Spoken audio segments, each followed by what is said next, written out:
6장 12절 말씀 우리 함께 다 같이 읽겠습니다. 시작.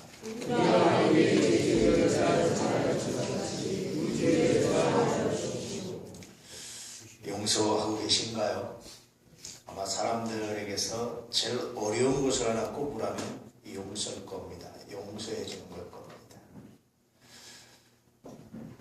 어떤 여자분이 이런 글을 썼어요. 제가 98년도에 고등학교를 졸업하자마자 이제 취업을 하기 위해서 면접을 보는데 아주 두렵고 떨림으로 안 하던 화장하고 안 하던 안 신던 하의를 신고 아주 두렵고 떨림으로 면접을 보는데 질문에서 잘 대답을 했는데 마지막에 면접관이 마지막에 한 번 더 질문하겠다. 혹시 살아오면서 가장 어려웠던 때가 언제냐? 라고 물었는데 갑자기 여자분이 눈물을 콕 하고서 내가 그 말을 들었는데 그러면서 울면서 억지로 대답하기를 내 동생 부모님이 나 출근한 다음에 내 동생 밥 차려줄 때가 제일 어려웠습니다. 그래서 펑펑 우니까 사람들이 저도 사정없이 얘기하니까 면접관들이 됐다 알았다 이렇게 달래서 면접 보고 나한테 떨어졌겠어요? 합격했겠어요?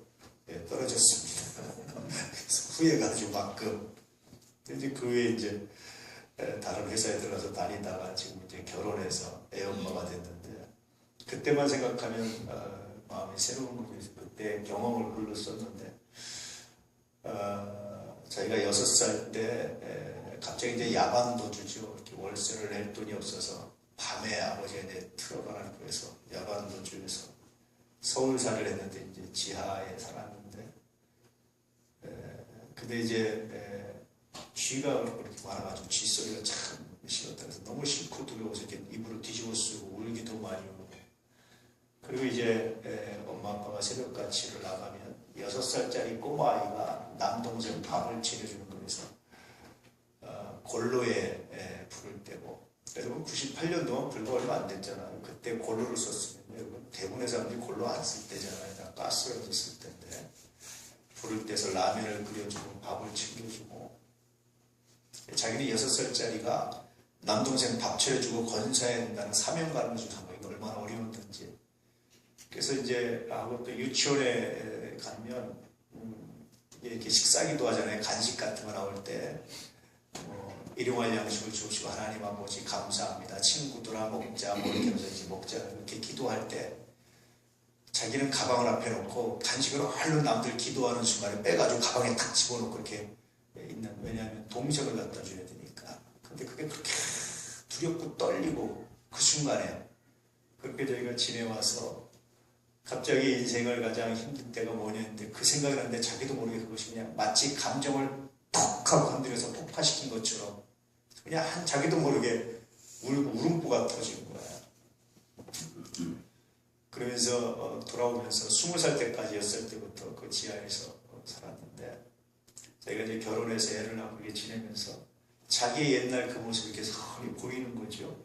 그러면서 말하기를 만약에 자기 이렇게 옛날 모습 자기가 돌아가면 꼭 해주고 싶은 말이 있다는 거 자기 자신에게 얼마나 힘들었니 참 힘들었다 너 수고했다 그러면서 꼭 그렇게 안아주고 싶다는 거예요. 자기 자신을 그렇게 하는 글을 읽으면서 참 제가 감동스러움을 쏟아내면 이 사람은 자신을 용서했구나.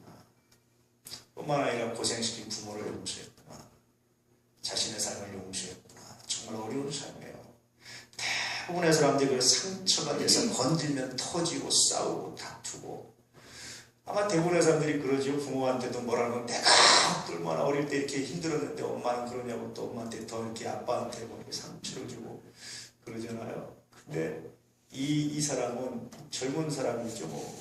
이 사람은 아마 지금 아마 한 35이나 30대 중반쯤 됐겠죠. 이 사람은 자신을 용서하는 사람입니다. 자신을 용서했다는 것은 자신만 용서한 것이 아니라 주변을 용서한 거예요. 그래서 말하기를 그때로 돌아가서 이렇게 안아주고 싶다. 그 글을 읽는데요. 마음이 탁탁 터지면서 하나님 혹시 나를 용서하지 못한 어떤 것이 없나요?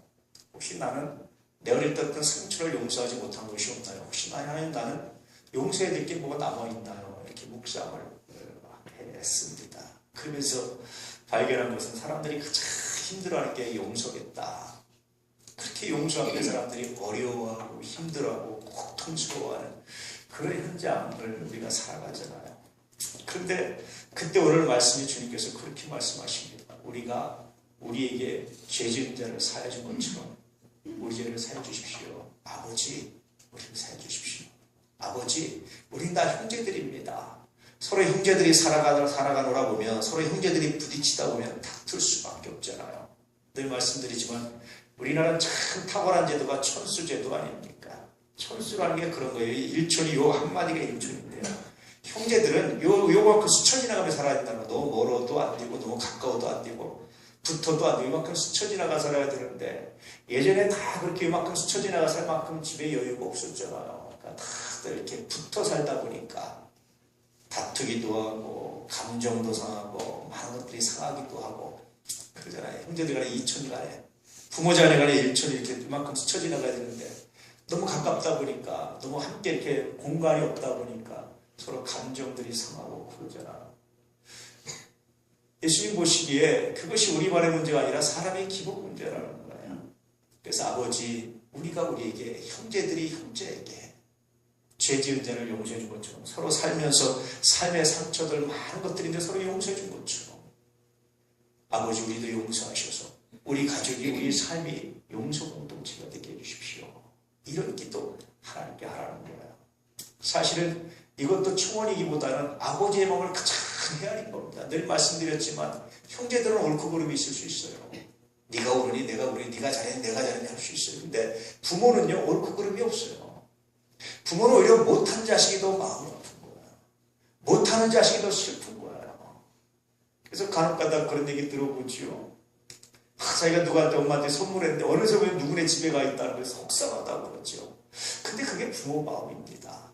아마 본인도 부모가 되면 그런 마음으로 그렇게 할 겁니다. 그게 어쩔 수 없어요. 그게 부모 마음이잖아요. 왜냐하면 부모는요 옳고 그름이 없어요. 부모는요 자식들이 누가 옳고 누가 그르고 그거 없습니다. 부모는 오히려 더 못한 자식이 더 마음이 쓰이는 것이지 누구보다 더 사랑하는 것도 분명히 아닌 것 같아요. 제가 보면 더 사랑하고 덜 사랑하거나 옳거나 그런 것이 아니라 마음이 쓰이는 거죠. 좀 살았으면 살아갔으면 그것이 자기도 모르게 모아서 전달해 주는 거. 자기도 쓸 일이 많은데 모아서 안 쓰고 있다가 전달해 주는 거.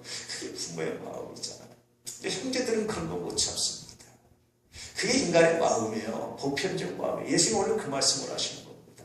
우리가 서로 용서받기 원합니다. 이 말은 뭐냐면 하나님 당신을 가장 기쁘게 했으면 좋겠습니다. 아버지라고 부르면서 아버지 우리가 당신을 가장 기쁘게 하는 일이 뭡니까? 그건 우리가 서로 용서하며 사는 거 아닙니까? 그 우리가 서로 용서하면서 서로 사랑하면서 서로 이해하면서 살아가줄 때 하나님 당신을 가장 기쁘게 하지 않겠습니까? 우리 공동체가 우리 가족 우리의 삶이 교회가 그렇게 되기를 원합니다. 그래서 저도 이 말씀 묵상하면서 이것도 여전히 청원이라기보다는 정말 아버지의 마음을 깊이 헤아릴 아들의 고백이어야 되지 않을까? 아들의 고백이지 않을까? 오늘도 마찬가지입니다. 형제들이 아니라 부모를 생각하면요.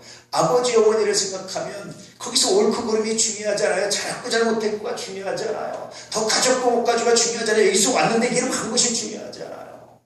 그게 아버지의 마음이고 부모의 마음이잖아요. 그래서 오늘 말씀도 여전히 정말 아버지의 마음을 깊이 묵상한 아들의 고백, 아들의 열정이 들었다. 그래서 여러분 예수님의 가르침에 예수님의 말씀을 생각해보면 효도를 할 수밖에 없을 것 같아요.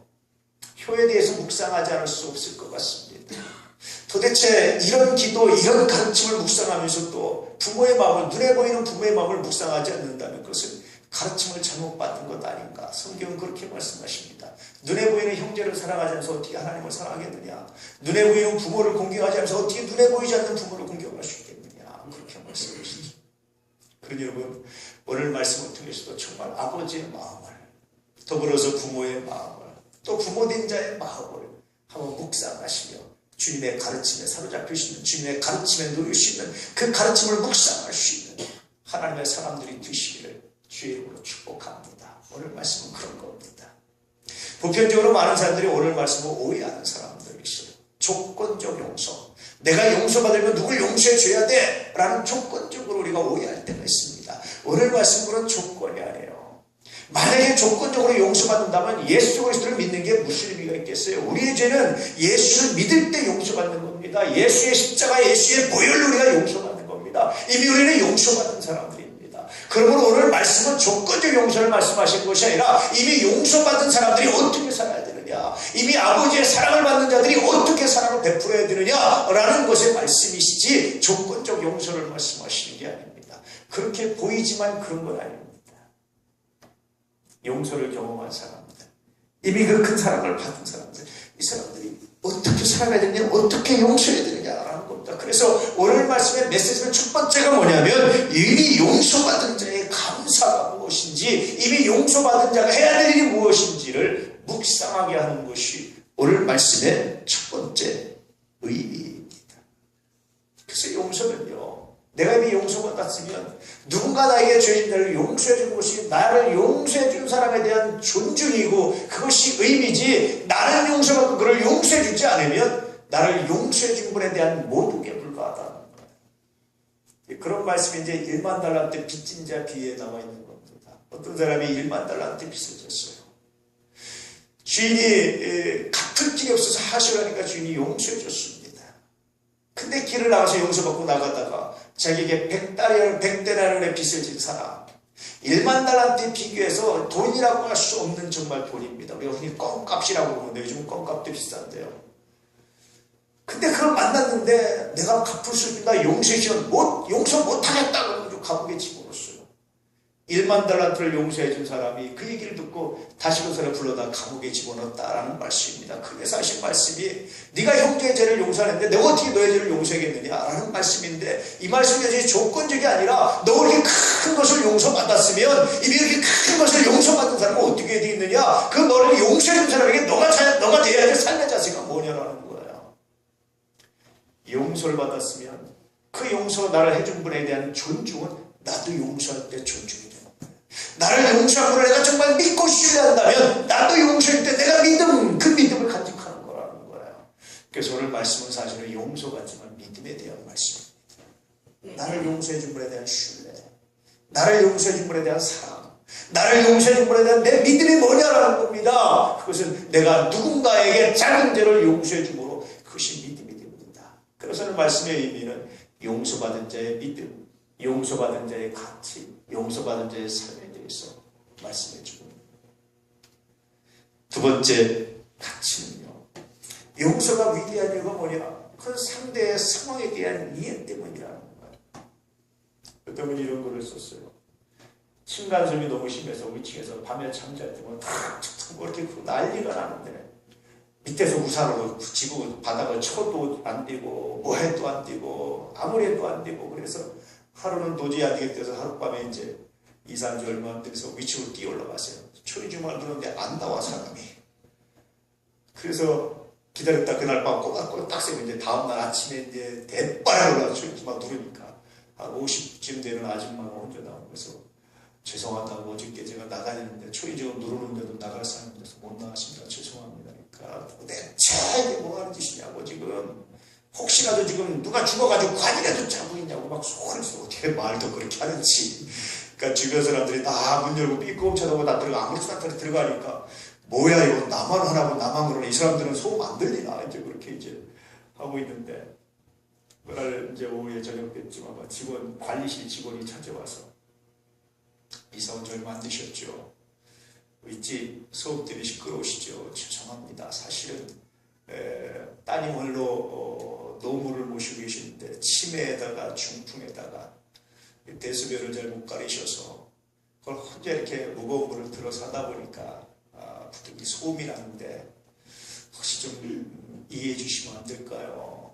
라는 말을 하는데 그 순간에 얼굴이 화끈거리고 어쩔 수가 없다는 거예요. 거기다가 누가 죽어서 관이라도 짜고 있냐고 말을 한 것이 자기 자신이 용서할 수 너무 미안한 거예요, 마음이. 그래서 이분이 그다음부터는 이제 소음이 들리면 할머니가 변을 봐서 그걸 치우고 있나 보다. 또 소음이 들리면 치매 걸린 할머니가 지팡이로 아마 바닥을 치고 있나 보다. 또 소음이 들리면 할머니가 뭐 이렇게 끌고 있나 보다. 이런 생각이 드니까 화나기보다는 이해가 되더라고요.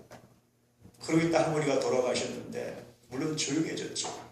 근데도 마음이 너무 아파서 자기가 한 말에 얼마나 상처받았을까 해서 커피 두 잔을 차고 올라가가지고 사과를 하고 이해가 된다는 거죠. 여러분, 그게 용서입니다. 왜 용서를 못하느냐? 상대방의 상황을 이해하지 않으려고 하는 거예요. 용서가 위대한 것은 그 상황을 이해해줬기 때문입니다. 오늘 말씀 그런 겁니다. 우리가 누구에게 정죄를 하기 전에, 누구에게 죄라고 말하기 전에, 누구에게 넌 잘못했다고 말하기 전에 혹시 그 사람이 그럴 수밖에 없는 이유가 없었을까 한번 생각해 보면, 핑계라고 말하기 전에 그 사람은 그럴 수밖에 없어요. 그 사람은 그 생각의 함정에서 빠져나오지 못하는, 그 사람은 그 시험의 함정에서 빠져나오지 못하는, 그럴 수밖에 없다는 것을 우리가 이해해 줄 수 있다. 오늘 말씀이 그런 겁니다. 그러면 아버지가 얼마나 기뻐하실까? 우리의 삶이 얼마나 아름다울까? 그래서 오늘 말씀의 두 번째 메시지는 상대의 상황에 대해서 이해해 주라. 오늘 말씀의 세 번째 메시지는 뭐냐면요, 삶의 근원적인 통찰입니다. 특히 오늘 말씀에 사실 이 죄라는 것이 뭐냐면 돈 빌려서 채무자가 됐다라는 의미를 쓰입니다. 죄라는 것이 우리말로 죄라고 번역됐지만 사실은 빚입니다. 빚. 우리가 우리에게 빚진 자의 빚을 탕감해 준 것처럼 하나님 우리 빚을 탕감해 주십시오. 직역을 하자면 그런 뜻입니다. 왜 예수께서 죄를 빚으로 말씀하셨을까? 사람이 여러분, 살면서 돈을 잘 버는 것은, 어떤 사람은 돈을 잘 버는 달란트가 있어요. 어떤 사람은 지식을 쌓는 달란트가 있어요. 어떤 사람은 운동을 잘하는 달란트가 있어요. 어떤 사람은 그림을 잘 그리는 달란트가 있고, 어떤 사람은 만들기를 잘하는 달란트가 있어요. 저는 살면서 참 마음 아픈 게 현대인들의 생각인데요, 현대인들은 어떤 걸 잘해도 돈을 못 벌면 무능하다고 봅니다. 그렇지 않아요. 돈 버는 달란트가 없이 나머지는 잘하는 달란트가 많습니다. 돈 못 번다고 무능한 거 아닙니다. 근데 현대인들은 모든 생각이 돈 잘 벌면 유능하고 돈 못 벌면 무능한 거로 봅니다. 그렇지 않다는 거. 현대인들만 아니라 옛날 사람도 그랬어요. 예수님이 오늘 죄를 빛으로 말씀하신 이유가 바로 그겁니다. 모든 것을 돈으로 완성해서 돈 잘 버는 능력 있고 돈 못 벌면 무능하다고 생각하는 사람들에게, 특별히 여러분 돈 잘 버는 부자들에게, 돈 버는 달란트를 받은 부자들에게 하신 말씀이에요. 너희가 돈 잘 버는 달란트가 네가 잘나서 그러지 않느냐? 하나님께 거저받은 달란트가 아니냐? 네가 돈 잘 버는 달란트를 받았으면 돈 벌지 못하는 달란트를 받은 자에게는 나눠주러 가라는 달란트를 주셨는데, 나누지 않는 것이 죄라는 겁니다. 그러므로 오늘 죄의 용서는 뭐냐? 너의 달란트를 나눌 때 그것이 용서에서 그 가정이, 그 삶이 아름다워진다는 거예요. 형제들도 마찬가지입니다. 달란트가 다 달라요.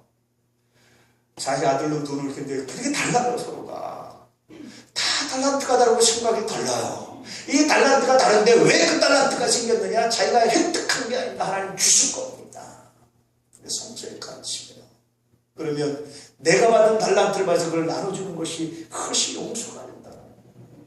우리가 우리에게 죄진 자를 사해 준 것 같이 우리 죄를 사해 주옵시고라는 말씀은 뭐냐면, 내가 받은 달란트를 얻어서 내가 받은 달란트의 열매를 가지고 독점하지 말고 그것을 그렇지 않은 사람에게 나눠줄 때 그것이 용서가 돼서 삶이 아름다워지는 거예요. 그게 달란트고, 그게 교회고, 그게 공동체의 형제들이라고 말씀하십니다. 그래서 오늘 말씀의 죄를 빚으로 말씀하십니다. 다시 말하면 우리가 우리에게 빚진 자의 빚을 탕감해 준 것처럼 하나님 우리의 빚을 탕감해 주십시오. 하나님, 하나님께서 나에게 돈 버시는 달란트를 주셔서 내가 그들보다 좀 돈이 많다 보니까 빌려주기도 하고, 내가 돈이 많다 보니까 더 많이 가졌는데, 하나님, 내가 받은 이 달란트를 나눠준 것처럼 하나님, 우리가 받지 못한 달란트도 하나님 지워주십시오. FTA를 하면서 늘 데모하는 사람이 누굽니까? 농민들이잖아요. 축산하는 분들, 이분들 데모하잖아요. 마음이 아플 때가 있습니다. 저도 농부의 아들이라서 와닿아요. 근데 사실은 성서의 정신은 뭡니까? FTA를 할 수밖에 없으면 그렇게 손해보는 분들로 해서 이익을 보는 기업들이 그 이익을 나눠줘야 그것은 의미가 있잖아요. 근데 누구는 손해봐서 망해야 되고 누구는 더 가져야 된다면, 여러분은 성서의 정신인데, 이것은 죄 지는 자를 사해 준 것처럼 사해 주시옵소서라는 말씀에 어긋나는 겁니다. 누군가 이것 때문에 손해본다면, 누군가 이익을 본다면 이익을 본 사람이 그 이익을 나눌 때, 그래서 전체가 다 상생이 되고 전체가 다 함께 살아나가는 구조를 만들 때, 이것이 바로 오늘 말씀의 의미예요. 그래서 예수님께서 오늘 말씀에 하신 의미는 뭐냐면, 너 상생을 해서 뭐가 필요하느냐? 너 함께 살아서 뭐가 필요하냐는 말씀. 여러분 자동차 가지고 먹고 살 수 있습니까? 반도체 가지고 생명이 있습니까? 안 됩니다. 아무리 그래도 쌀 없으면 사람이 먹을 거 없으면 죽게 돼 있어요. 아무리 그래도 여러분 기본적인 1차 사람이 망하면 다 망할 수밖에 없고 죽을 수밖에 없습니다. 자동차가 쌀을 대신할 수 있잖아요. 살 수 있지. 그러니 여러분 이것이 이익 받으면 또 그 누군가에게 내가 의존되어 있기 때문에 그에게 나의 것을 나눠주는 삶. 예수님 그 말씀하시는 거야. 단순히 죄를 말씀하시는 것입니다. 아브라함 아버지, 우리가 우리에게 죄전제를 사가진 것 같이 우리 죄를 용서해 하는 아버지, 우리가 좀 이 나라 들어가서 더 많이 가졌으면 나 때문에 혹시 손해본 사람들, 내가 가질 때 혹시 가질 기회를 놓친 사람들, 아버지 하나님, 내가 그러므로 그들이 그걸 나누고 또 그들이 가지고 있는 내가 갖지 못한 것을 서로 받아서 서로 이렇게 함께 살아갈 수 있는, 함께 공존할 수 있는, 함께 상생할 수 있는 이런 삶이 되게 하십시오 라는 말씀을 가르쳐 주신 것이 오늘 말씀의 의미입니다. 여러분 어떤 달란트가 있습니까? 다시 부탁드리지만 돈 버는 것 하나 가지고 평가하지 않기로, 연봉 하나 가지고 평가하지 않기로 정말 축복합니다. 아이고 목사님 철없는 소리 하지 마세요. 아무리 그래도 세상은 그렇습니다. 세상은 아무리 그래도 하나님의 심판은 안 그렇습니다. 나중에 하나님의 심판 앞에서 여러분 세상의 가치 가지고 심판받지 않습니다. 평가받지 않습니다. 말씀에 갇혀서 평가받습니다. 잠깐 세상을 살아서 좀 불편할 수 있지만, 세상에 맞춰 좀 다를 수 있지만, 그러나 여러분 사랑하는 사람을 위해서 손해도 좀 봐주고, 사랑하는 사람을 위해서 한번 철저도 해주고, 사랑하는 사람을 위해서 한번 그 상황을 이해도 해주고, 함께 공동체를 그렇게 하면서 서로가 도우며 나갈 때 그것이 아름다운 열매가 은혜고 능력이 되고 복이 된다는 사실을 기억하시기를 주의 이름으로 축복합니다. 오늘 주님 그 말씀 가르쳐주고 있습니다. 이것이 세속의 그 어떤 가치보다 아름답고, 이것이 세속의 그 어떤 가치보다 여러분에서는 풍부하게 하고 아름답게 한다는 사실을 기억하시는 하나님의 사람들 되시기를 주의 이름으로 축복합니다. 이 하나님의 그래서 늘 목사로서 묵상하는 게 있습니다. 하나님, 사람을 평가할 때 집 평수나 자동차나 월급이나 실질 금액이나 헌금 금액 가지고 평가하지 않게 하십시오.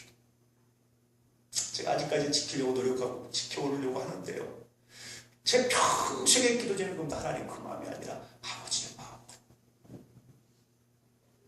아버지의 마음. 왜냐하면 그것이 곧 능력이 아닙니다.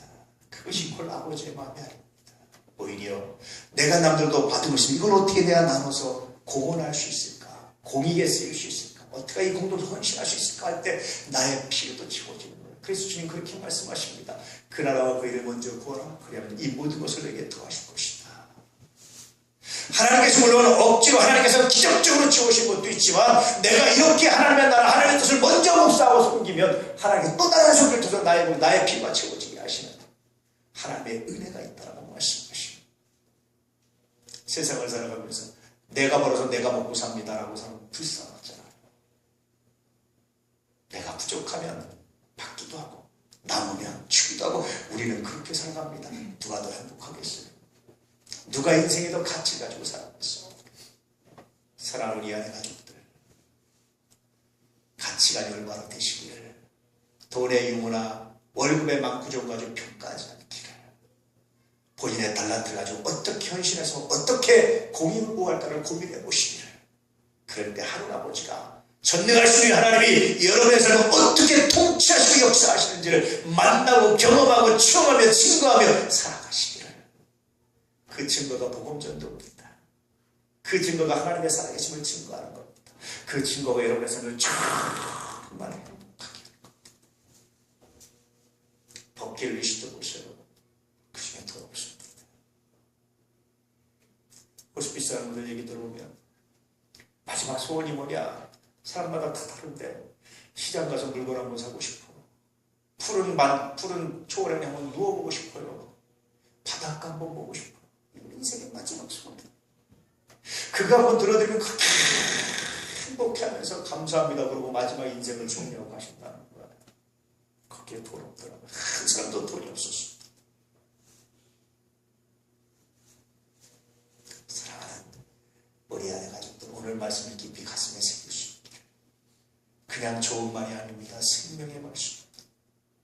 그냥 흘려버릴 말씀이 아닙니다. 심판의 말씀. 그냥 놓쳐버릴 말씀이 아닙니다. 여러분에게 가장 복된 말씀. 이 말씀을 가슴에 품고 이 말씀 가운데 승리하시는 하나님의 사람들 되시기를 진실로 축복합니다. 우리가 우리에게 죄진들을 사준 것 같이 아버지 우리를 살려주십시오.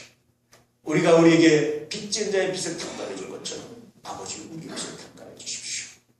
아버지 우리의 달란트로 것을 나눈 것처럼 하나님이여 그의 달란트도 나눔받아서 행복한 공동체가 되게 하십시오. 이 기도가 이 소망이 여러분의 가정 위에 여러분의 삶 위에 우리 교회 위에 이루어지기